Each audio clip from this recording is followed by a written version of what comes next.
the traditions of Christians which exist in Asia. So in 1910, most Christians in Asia were Roman Catholics. About half, 52% of all Christians in Asia were Roman Catholics. But by 2010, most Christians in Asia are independents. So if you, I don't have the percentages, but if you look at the percentages, they almost swapped.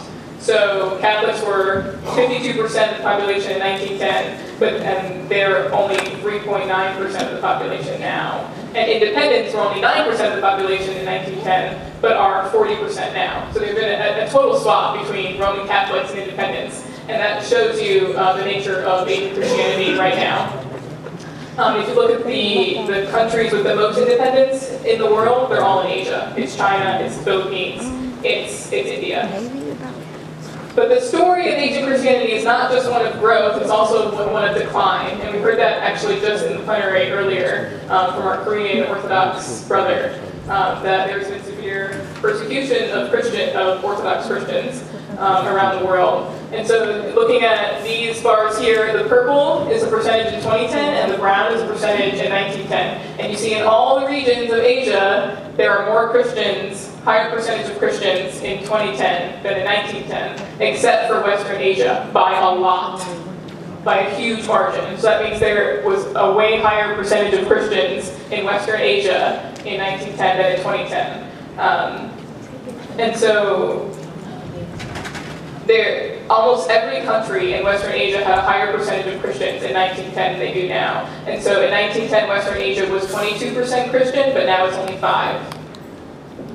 That's it, just 5%. And so this leads me to ecumenism. Oh, there's another graph showing the same thing, but you probably seen the numbers already. So thinking about ecumenism, I have redone this slide at least 20 times since I've gotten here. Listening to all the conversations that have been going on and thinking about what are the implications of the numbers for ecumenism in Asia. I was up at 4 a.m. thinking I need to redo that slide. So this is 4 a.m. Maybe it's not like this work, but one question I want to ask, and maybe we can think about this together, is what role do independent churches, Pentecostal churches, and evangelical churches, which are the fastest growing expressions of Christianity, play in ecumenical relations? So the traditions that are growing the fastest are the ones that have been historically least likely to participate in the ecumenical movement. So what does that mean? If Asia is becoming more Pentecostal and more evangelical and more independent, and those traditions generally do not participate in discussions like this, that's a major challenge to the ecumenical movement. Another thing I'd like for us to think about is how to support and reach out to these shrinking communities in Western Asia, particularly Orthodox. These are ancient traditions that all of our traditions come from, and they're shrinking, and very few people are talking about it. I think that's a problem, and something that needs to be addressed by a gathering like this. And then one thing that really struck me was on, I believe, Tuesday night, the plenary, talking about ecumenism in the 21st century being a journey into world Christianity. And to me, this means recognition of other traditions and a legitimizing of other traditions and a reaching out for other traditions and being in relationship with other traditions.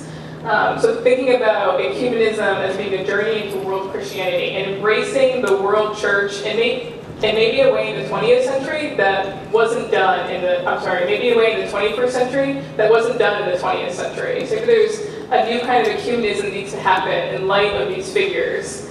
So these are just some of my initial thoughts, and I'd be more than happy to talk to you about some of your thoughts on what these numbers mean. So thank you for listening to all those numbers.